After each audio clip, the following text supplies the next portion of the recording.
Semenjak Ali Muawiyah tragedi, karena kelompok-kelompok soleh itu menvonis Ali itu murtad atau Muawiyah itu murtad, kemudian diteruskan, kalau gitu halal darahnya, akhirnya dibunuh. Ali ya dibunuh, Muawiyah ya seringkali mengalami percobaan dibunuh. Jadi kalau kan nanti cerita tengah sini, jadi Ali hasil dibunuh, yang Muawiyah sebetulnya subuh itu juga dibunuh, tapi pas itu Muawiyah meriang, yang imami itu wakilnya, sehingga yang dibunuh wakil. Walhasil semenjak itu tragedi dimulai dari takfir. Setelah itu ada era Muawiyah punya anak Yazid. Yazid ada isu dia senang nyabu, senang ngeflek. Dia orang yang nakal saat jadi pemimpin. Orang Islam sholat tersinggung. Wong kok dipimpin wong dolim. Orang Islam ekstrem wong kok dipimpin wong ra sholat, wong ra bener kok mimpin wong bener. Akhirnya Madinah bergejolak.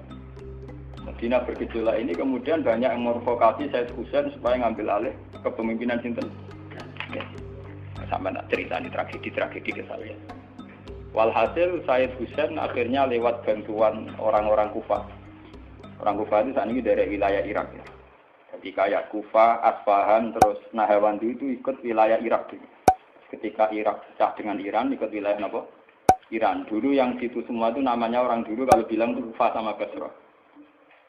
Gitu, makanya kalau di kitab-kitab Nahwu semua kitab salah kalau bahasakan kawasan itu, kalau ada kawasan Kufah ya apa? Basrah. Sekarang di bahasa internasional lebih dikenal Irak semua. Tapi kalau dulu orang bilang itu Kufah, Basrah, Nahawandu, Asbahan, Khurasan. Itu kan ya kawasan itu. Endro sampean. Orang-orang Kufah datang ke Madinah. Ya Husain, karena yang dituduh zalim, kita-kita yang nanti di Kufah siap membeat jenengan jadi khalifah, siap dukung jenengan jadi apa? Khalifah. Ini ku mengkudeta kepemimpinan ya Yazid. Said Husain sebagai orang junior, beliau konsultasi sama Sayyid Ibnu Abbas. Ibnu Abbas itu pernah paman, karena Ibnu Abbas itu misananya Nabi. Beliau itu sugeng nanti era Sayyid Husain ya. Ibnu Abbas sugeng nanti era Sayyid Husain. Ketika Sayyid Husain konsultasi sama Ibnu Abbas, dingin-dingin ngene. Yabna ammi al-Kufah la tafi. Sopo sing ape dukung kowe? Tiang Kufah ya ammi. Wong Kufah atau jujur. Wong Kufah iku bulet gak welet. Al-Kufah la tafi. Wong Kufah nak janji atau nepat. Dulu kayak kawasan Kufah ini sampai kalau cerita sejarah ben sampean roh. Kan tiap daerah kan terkenalan dhewe-dhewe. Ana daerah terkenal Bedol Guri. Ono daerah terkenal badoan, ibu tenan borat tiap daerah kan terkenalan. Yang repot terkenal Bedol Guri, ono terkenal kayak Madura bado, ono terkenal daerah, daerah kono medhit kabeh. Nak kawin nang Sunda, wah wani wong lanang, kan tiap daerah dia terkenalan sendiri-sendiri.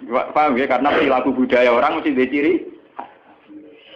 Nah, itu di era itu, Kufah itu punya ciri khas al-Kufah la tafi, wong Kufah mesti ora berjiji. Tenang. Walhasil akhirnya Said Husain minta maklum ya, minta supaya dimaklumi. Ya Ami, saya ini sudah bertekad untuk menuruti permintaan orang-orang Kufah. Jadi meskipun paman saya melarang, saya tetap berangkat. Kata Ibnu Abbas, ya sudah kalau itu jadi keputusan kamu. Mulane Said Husain terkenal Said sing brengkel. Mulane kena dititeni. Sayyid sing turunan Husain, itu rata-rata berengkel-berengkel. Nggih, kados orang Iran itu rata-rata Sayyidnya Husain. Kados Abdul Qadir, kados Sayyid Muhammad itu Al-Hasan.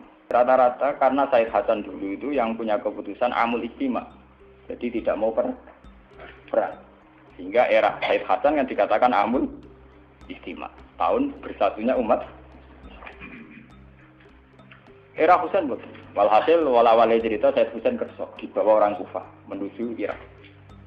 Pas sampai Karbala, itu Said Husain bilang gini sama pengawal-pengawalnya, ini sampai mana? Ini Karbala ya Husain. Saya Husain hadihi karobun wabalahun. Ini karobun, kesusahan wabalaun dan tragedi ujian.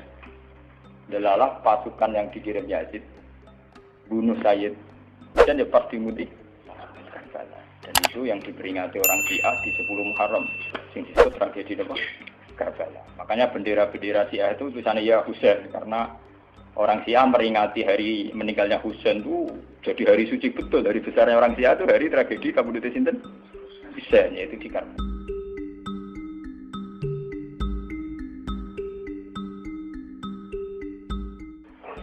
Nah kemudian versi cerita itu bulat. Kalau versi Sunni, karena sini model Kiai Indonesia, model versi Husnudzon, itu jari ini pengawalnya Muawiyah itu tidak disuruh bunuh, disuruh konsultasi saja. Cuma mereka overacting bunuh. Sehingga dalam keyakinan Sunni bahwa Yazid itu tidak dosa-dosa amat karena tidak nyuruh nama. Tapi nak Rusia, nyatanya mata ini kok dikelah-kelah, mata ini ya mata. Wah semenjak itu lahirlah kelompok Syiah besar-besaran. Siapa yang berbau Yazid, berbau Umayyah harus dibunuh. Kemudian dendam ini dijilmakan menjadi kelompok besar di dunia, ini Syiah. Ngantos sama. Ya Syiah itu nak muji-muji kaya-kaya agama itu dimulai Husain. Nggih. Wes ngono Husain Lalak bin Ali. Bin Nabi Muhammad, idola sentrale Ali, terus yang dianggap kesatria prajurit napa? Husain. Sehingga agama versi Syiah itu ya tiga itu, Muhammad, Husain, Ali. Karena referensi agama Syiah itu hanya ini, Ali zaman sugenge Nabi ya terkenal pahlawan perang, terkenal kesatria perang. Husain ya kesatria perang. Sehingga orang Syiah tidak punya rujukan kecuali sejarah kesatriaan. Ngadepi Musa wani mati, kata Iran saat ini Ahmad Benezet ngoten itu orang Iran perasaannya begitu, ngadepi Musa ya mati, wani mati. Beda perasaannya ahli sunnah, karena ahli sunnah ngidolakno sahabat sing lunak-lunak ya idola, sing ora jelas ya napa? Idola. Wah akhirnya sahabat macam-macam, jale madun ngidolakno sahabat sapa sing nak ana perang mirip. Terus Mustafa ngidolakno sapa sing ora jelas, penting itikaf. Itu kelebihannya Sunni karena ngakui semua sahabat jika perilakunya variasinya banyak. Lho tenan iku mboten guyon lho. Karena variasi idolanya napa? Banyak. Jika orang Sunni bentuke beda-beda. Mungkin ndak kebet. Mungkin ndak kemono sing ngene. Oh, pengamat itu ngamati salat ngono paling pusing, muka ono sing standar. Salate Muhammadiyah, PKS, Salafi mesti standar. Carane ngono pusing. Dia ini terkenal alim. Allahu Akbar. Ono sing watlak, Allahu Akbar. Allahu Akbar.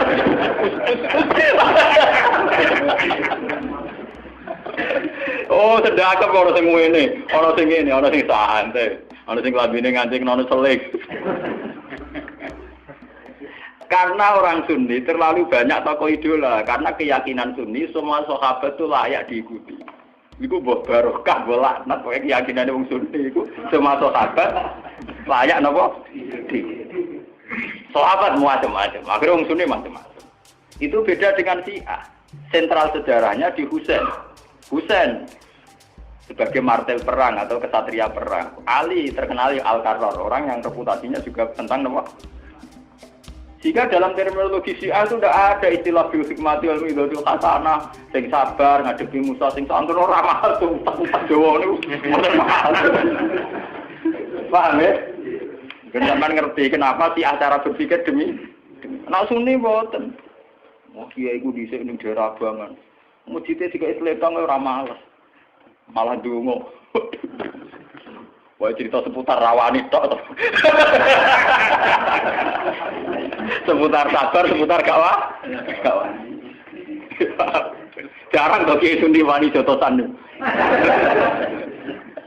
Jadi sejarah. Dengan sabar. Sehingga dalam tradisi Sunni itu tidak ada revolusi. Sampai sekarang. Beda dengan di Syiah. Libanon pengikut Syiah, Syria ya Syiah. Iran juga Syiah. Meskipun Syiah sendiri punya variasi, kayak Syiah Imamiyah, Syiah Ismailiyah, Zaidiyah, dan sebagainya. Tapi trennya sama, tetap menjadikan Said Husain sebagai sentral. Karena di TV kan nonton bendera Syiah tulisannya apa? Ya apa? Ya Husain. Nah sama idola kan buatan Husain. Idola Hasan. Said Hasan itu rasa seneng perang. Tapi tuh mau ya kok. Jadi ya Pak Kiai Jawa perang barang. Gerwapan sidik, nopo poli. Ya, jadi sejarah berulang. Ya ora apa-apa. Dadi perang repot. Mau yo mirip perang. Itu cerita. Bon, akhirnya setelah era Yazid, kemudian ada dinasti-dinasti. Kemudian era Yazid karena bin Muawiyah disebut dinasti Umayyah. Orang-orang penggemar Husain karena Husain itu mimpi Rasul melahirkan dinasti. Jadi disebut dinasti Fatimiyah. Sebenarnya dinasti Fatimiyah itu bukan dinasti turunan Husain, bukan. Karena saking cintanya ke Husain mengatasnamakan dinasti apa? Fatimiyah. Ada perang. Walhasil wala-wali zaman nanti dinasti Fatimiyah itu puasa. Ketika puasa sempat bikin Al-Azhar. Jadi Al-Azhar dulu itu barokahnya dinasti Fatimiyah. Al-Azhar itu dari kata Fatimah Zahra. Af'al tafdilnya Zahra itu Al-Azhar. Kayak Hasna, kalau mu'anat kan Hasna. Kalau bahasa Arab untuk af'al tafdil Al-Ahsan. Jadi kalau Zahra berarti menjadi Azhar. Itu karena bahasa saja. Kayak Hasna mu'anat, kalau Ahsan untuk af'al tafdilnya. Jadi kalau Zahra jadi apa? Azhar. Jadi kata Fatimah Zahra. Ya sudah begitu. Artinya semenjak tragedi Ali Muawiyah itu kemudian orang Islam itu sudah perang terus sama Islam terus. Ya, dinasti Umayyah digusur, Abbasiyah, Fatimiyah terus begitu. Sampai terakhir di Seljuk kayak zaman era Bauddin Leng, Timur Leng dan sebagainya. Kemudian agak bersatu saat terjadi perang salib, yaitu disatukan oleh kepentingan melawan Pangeran Philip dari Prancis dulu saat menyerang Baitul Maqdis. Itu ada perang salib satu yang dipimpin Salahuddin alaihi. Itu mendingan karena ada musuh. Nanti kadang musuh itu dibutuhkan oleh dari Sayyidina Imam Syafi'i ngendikan musuh sing berpikir luwih apik dibanding kanca. Kok kanca ku nek ora ono musuh tukaran musuh dhewe, mbek kancane dhewe. Jadi mesti kalau di Indonesia dijajah Belanda ya sepakat, pokoknya sementing Londo diusir. Beda agama, beda partai musuh Belanda. Jadi rana Belanda, rana Jepang ya usir-usiran. Itu sejarah. Mulai dulu trennya sejarah begitu. Nah, semenjak itu sudah disebut fitnah. Kalau sudah fitnah itu la tusibanna alladziina dzalamu minkum.